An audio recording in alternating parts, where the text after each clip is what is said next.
Welcome to the lecture on freelancing for corporate partners. This is a lecture about you getting to the next level, from just working with small clients to working with large companies, because you can. You don't need to be employed by them to work with them, but I want this course to be useful whichever career you choose.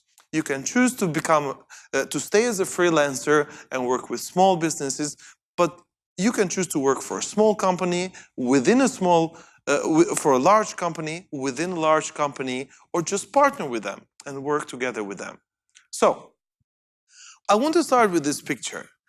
This picture is inspired by what is called the sapeurs in Congo. It is a movement. It is a movement of people who are passionate about, in a way, fashion in life. Now, they live in poverty. If you see the surrounding there, it doesn't look very expensive or one of the high streets.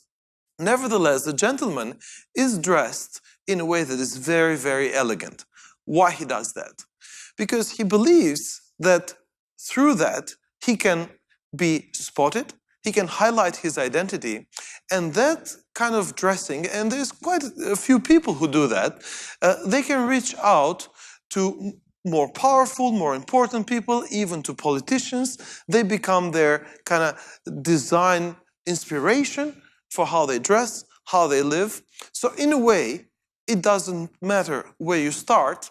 If you have a bit of an imagination, and if you think big, even things like, dressing, like the people who you aim to reach dress, it already brings you a bit closer to them.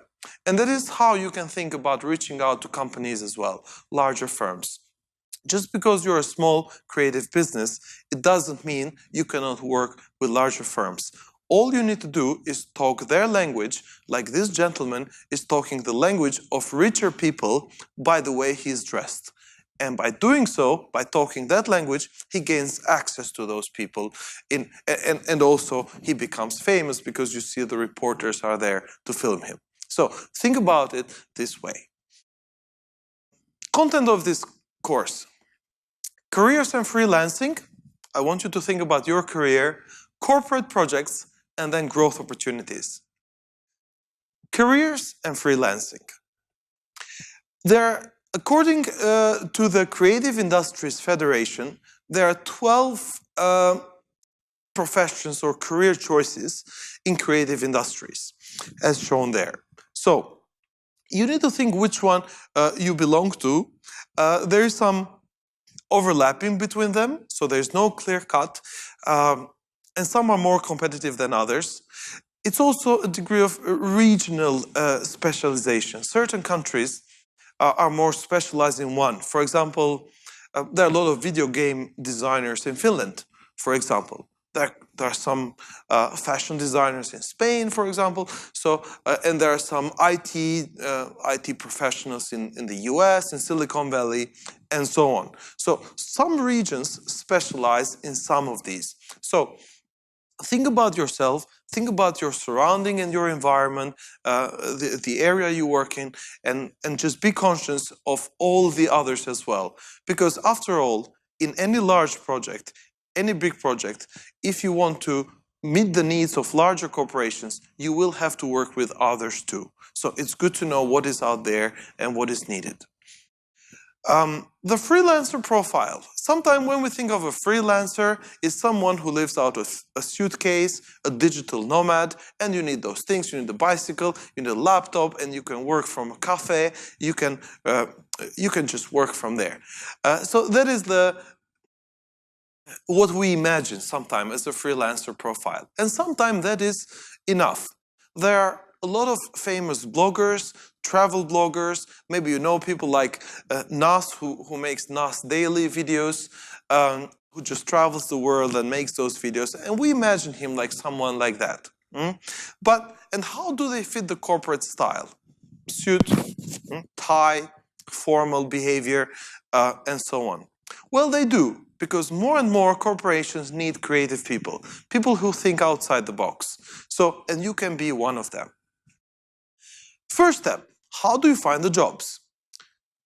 There are a lot of platforms out there that help freelancers like you find jobs. And these are used not only by individuals, like me, for example, creating a project like this or developing a project, but also larger corporations, Airbnb and many others, Google, look for talent in these freelancing platforms. So Upwork is one of them, Freelancer, Fiverr is another one. They work somehow differently. If you want my suggestion where to start and how to start, is maybe you need two profiles. Upwork is a place where customers find freelancers. Fiverr is a platform where freelancers post in a way, find customers because they post their products. They post something. If you have a profile in both, it would be a good one.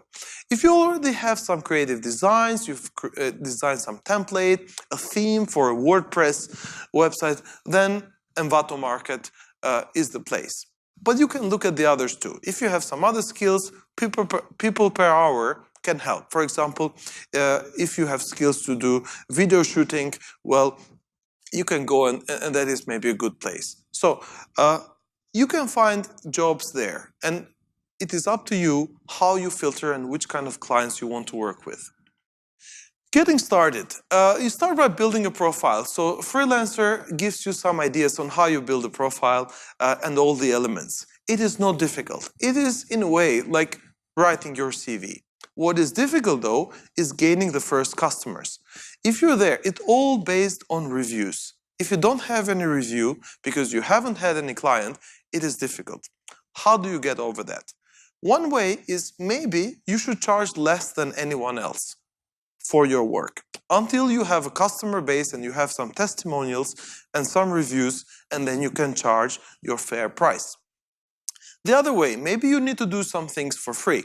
For example, if they want you to design a logo, give them a sketch for free. And that will convince them. Remember when we talked about virtual teams, it's all about building trust.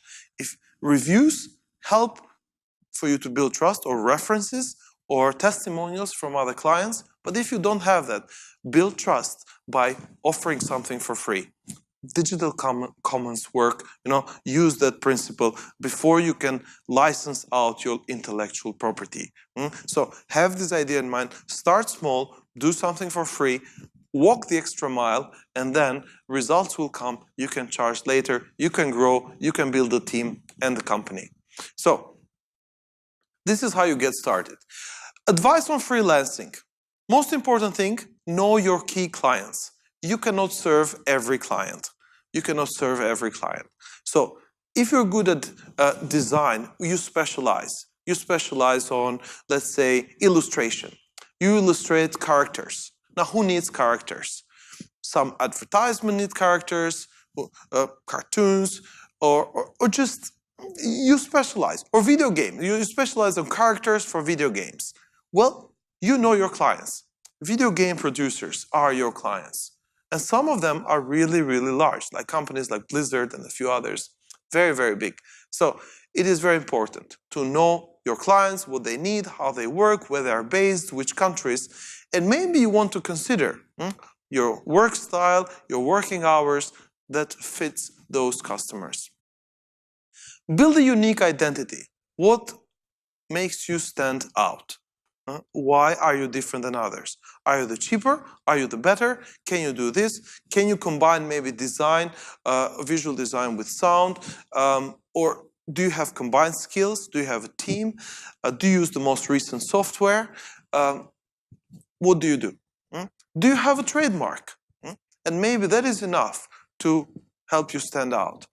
Over-deliver. Especially in the beginning, when you don't have references and testimonials, you do need to over-deliver, even do some work for free. So always follow up. Ask how happy are they with what you did.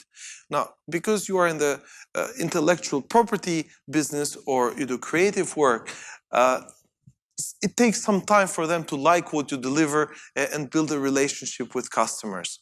So build a referral system. Make sure whatever work you do, they leave a review for you, ideally a positive one. Learn from failure. Failure is okay. No one has succeeded before they failed. So Thomas Edison failed thousands of times before that light bulb stayed lit. So learn from failure, embrace failure, do not become discouraged and carry on. So improve your skills, keep learning. There's always a new version of that software coming up, a new computer coming out, a new method, a new tool, a new opportunity. A new patent becomes available for free now that you can use. Share your achievements, so carry on. Mistakes to avoid. Always deliver on time.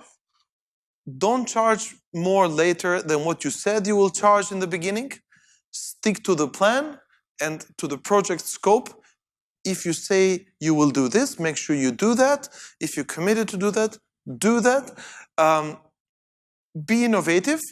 So have good ideas, and most importantly, time. Again, time and time and time is very, very important. Time, it's all about time, quality, and cost. In the end, it just goes on and on and on. So, and these are the key, most important mistakes.